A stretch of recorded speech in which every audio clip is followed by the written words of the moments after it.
One of the great and slightly strange dangers of falling in love with someone is how we may respond the day they start to love us back. Some of the reason we fall in love with people is because we long to escape from ourselves into the embrace of a person who appears as beautiful, perfect, and accomplished as we feel ourselves to be flawed, dumb, and mediocre. But what if such a being were one day to turn around and love us back? Nothing could discredit them faster.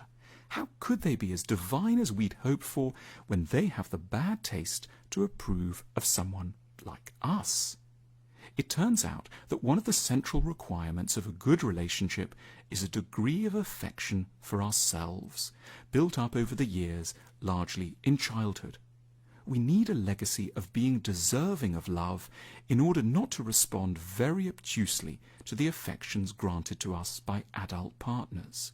Without a decent amount of self-love, the love of another person will always prove sickening and misguided, and we will, self-destructively, though unconsciously, set out to repel or disappoint it.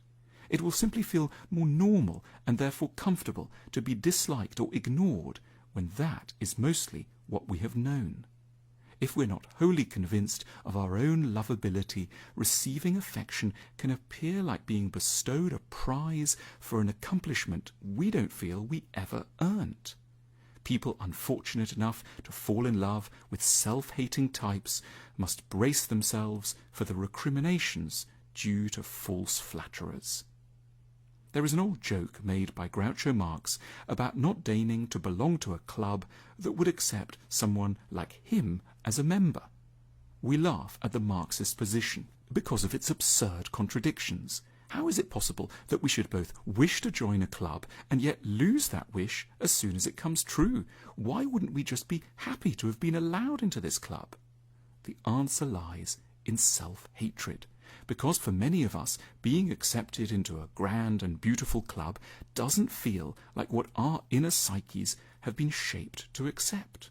We wonder how we can continue to believe in a club or indeed a beloved now that they believe in us.